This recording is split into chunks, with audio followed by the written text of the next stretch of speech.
So we proceed to Matthias Dolek, who will talk about a monitoring scheme in Baden-Württemberg. Matthias, are you there? Yes, I'm here. Hello, everybody. Let's see if we get the right screen.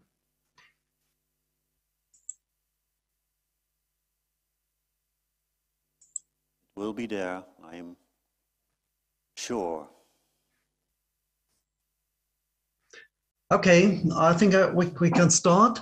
Hopefully you see the right screen. Not yet, but one second, please. 1 second, because yes, we are there. Thank you. You can start. Yep. Yeah.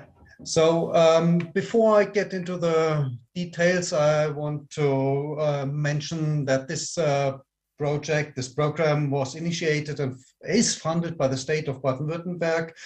I think that's an important part. The responsible person at the State Conservation Unit is Florian Teves, and we have a large number of professional recorders who do the field work, and we ourselves do it as well, but we have to cover the whole area of the state, and so we have lots of people involved that live somewhere near and can do the recording there. So I'm here and I'm the one presenting the first results or the methodology, but of course all these people are involved, and without them it wouldn't be possible to do all that. So this slide shows that this is part of a larger insect monitoring program, which was initiated in 2018. I want to say 2018 was the first year of sampling initiated. It was earlier with a publication on insect decline by Holman et al., which was quite, became quite famous, quite well known. And so Baden-Württemberg was the first state within Germany that took the consequence and started large monitoring with different bioindicators, large insect monitoring. And they used an approach where samples across the landscape were taken. They were taken some decades ago already as a stratified random sampling of 1 square kilometer. And within these 1 square kilometers, all the different types of recording happen. So we do butterfly transects, there's some moths recording, there are Malaise trap falls, and so on. And the Orthoptera are also included for the grassland sites. So there are, within Baden-Württemberg, there are about 80 samples that cover areas which are predominantly agriculturally used, that means fields, and 81 samples of grasslands, plus 40 reserves across the state. And each year, 50 of these sites are sampled. So after 3 years, we have all the Orthoptera sites, the 40 reserves, and the 81 grassland sites once measured, once visited. These are the sites of 2018 and 19. That's the data I'm referring to. Of course, we have data up to 21 right now, but they are not yet analyzed. We're working on that. And it shows in the red dots are the grasshopper sites and the orange ones as well. The red ones, we did some butterfly monitoring as well on the transect counts. And these red and orange dots across the state show already after 2 years, it's representing the whole state. It's distributed across the whole state. And so we have a good sample, first sample of after the 2 years. So it was worth some first analysis. This is one of these samples, one of these squares. That's 1 by 1 kilometer square. And the 2 red lines show the 2 transects that were done there for the grasshoppers. So we usually choose one of the central meadow to measure grasshopper density there along a transect count, and a second one somewhere else in the square. So that means altogether we have every year 50 sites are visited, 10 reserves and 40 grassland sites. Each site gets these 2 transects, and each of these transects gets 2 visits per year.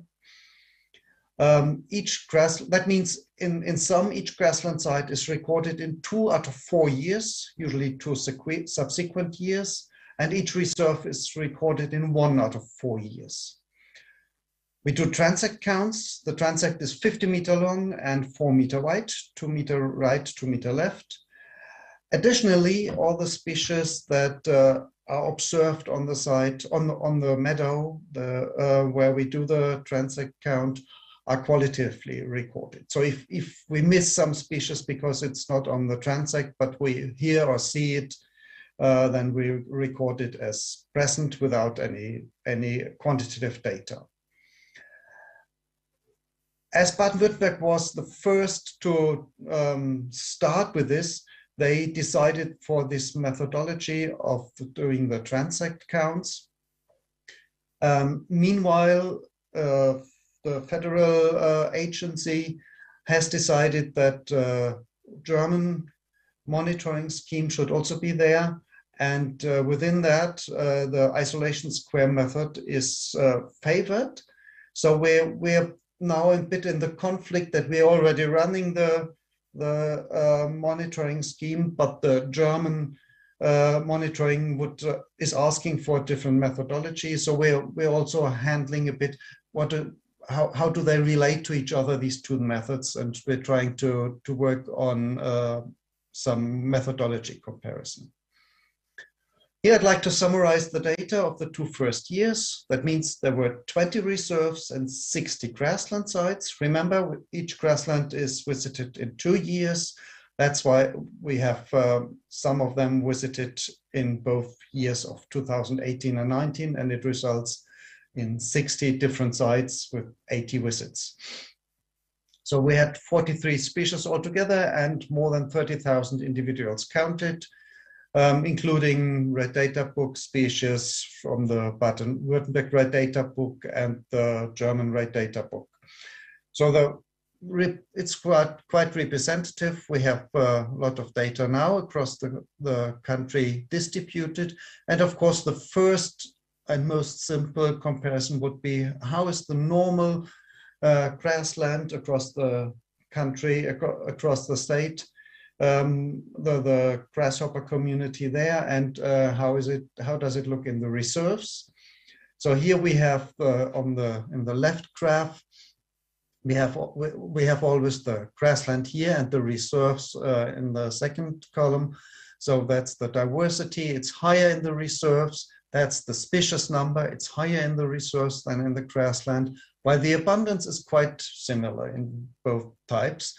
That was a bit surprising for us, but it was quite stable that the abundance is on the normal grasslands as high as in the reserves, despite the species number is quite different. Oops. Also, we recorded very broad categories of what kind of grassland it is, and it reflects expectations, I would say, that intensive grassland has very few species. This is the species number. A normal productive meadow also has quite few species, while calcareous grasslands, fens, and so on, wet meadows, have a much higher species number on a single grassland, on a single site. We also calculated some functional diversity information. There we used the traits as they are given by the Swiss colleagues in Fauna Indicativa, and that was very clearly correlated to the proportion of mapped biotopes, of natural biotopes, and that was true, that was holding for both years. So we had quite a nice diversity on richer sites where we have more mapped biotopes than on poorer sites. So that shows that not only the species, but also their functional trait diversity is higher if we have a better diverser habitat. We also thought about how many visits do we need per year and when should they be there. We started with 3 visits. I mentioned earlier that we are doing now only 2, and that's the mean individual number in blue for the reserves, in orange for the grasslands in July, August, and September. So September had only a small proportion of individuals still left. That was the same for the second transect. This is transect 1, this is transect 2 on each side. And also the species number in the right graphs is clearly lower than in July and August.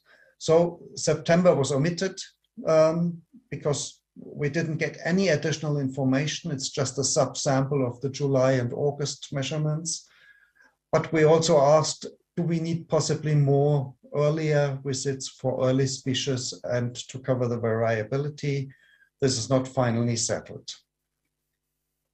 So if we conclude, we have large data sets across normal landscapes, which is probably rare. We do sampling, we have information on certain species, on certain rare species from time to time, but we rarely have go sampling on very normal meadows where we only find the most common species, but that is available now with this sampling. It's based on a nice stratified random sampling, and we have repeated samplings. This year we are starting the second round, so the third visit to some of these sites, and we will go on for the next years. And what I think is also is a nice opportunity for the future, that we have quite diverse organism groups, including the grasshoppers, from the same squares, from the same site, 1 by 1 kilometer site, and we have and collect land use data and habitat data from these areas. We already have some plausible and interesting relationships, like, as I showed, the Shannon diversity and the species number, as well as the functional diversity being dependent on some very simple explaining variables. And we have little pattern in abundance so far.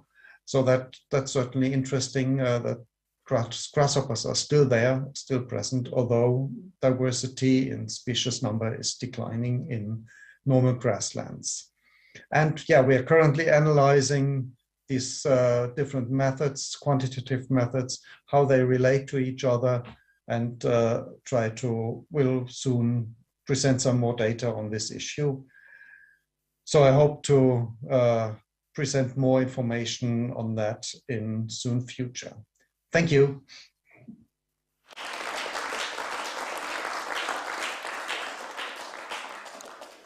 Thank you, Matthias. Are there any questions from the audience? Yes, there are.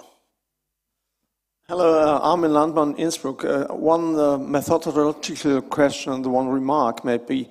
Have there been some restrictions in the time and in the methods the field workers can use for these 50-meter transects? Yeah, it's fixed. It's half an hour.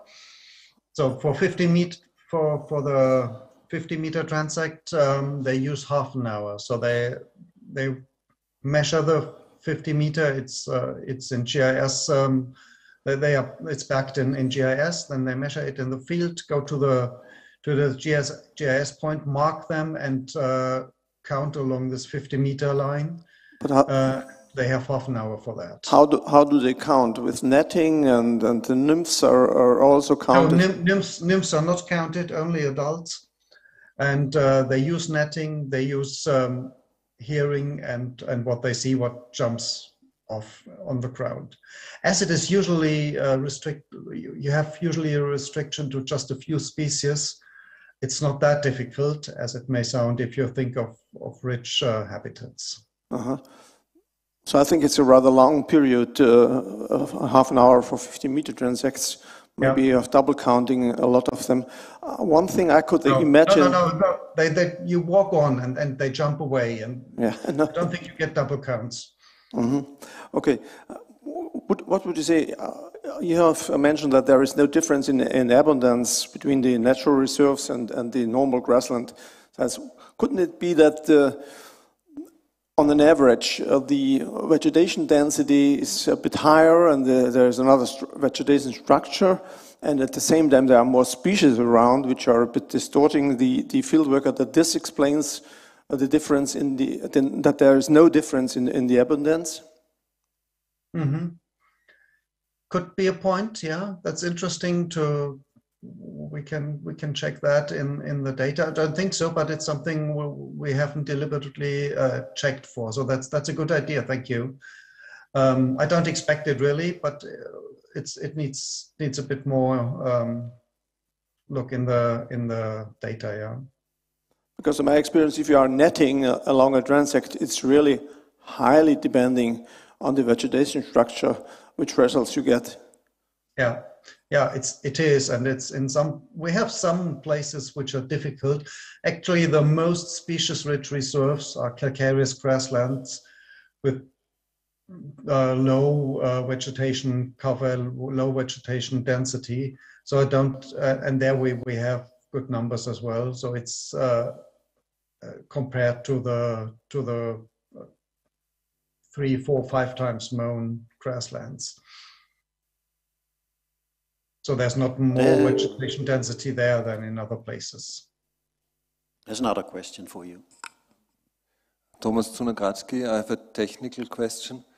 We have in Austria, there's since 10 years or so also plans for national-wide biodiversity monitoring, but doesn't start because political decisions are blocking it.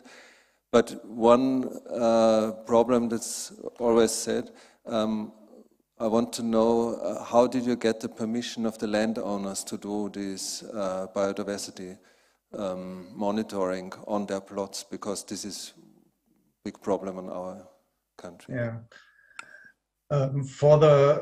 As this is a program of the state conservation authority, they have to give permission. But we don't know the owners, and that's the big advantage of the transect method. We come in July, first time, so that is clearly after the first and quite often after the second cut of the meadow. So it's outside a time period when they fear destruction of their grass, and so we don't have the permission. We just go there, and because it's rather relatively quick and it's easy and it doesn't do much harm to the meadow, we almost never had any discussion and never any problems with a farmer on that way. That's a big advantage why it was chosen, this transect method against the method using the squares, the isolation squares, as that takes much more time on a single visit, and you have to move around much more on the site. So that would need permission as you're destructing more of the vegetation. Okay, thank you. We need to proceed to the next speaker. One remark on my behalf, I'm really jealous for the number of the low number of species that you have in regular agricultural areas, because in Holland it's really none, or maybe just one individual somewhere. So it's good to see there are still European countries with agricultural areas that have at least some biodiversity of grasshoppers. Okay, thank you again, Matthias. Actually, that was a surprise for us as well. We expected less on those sites.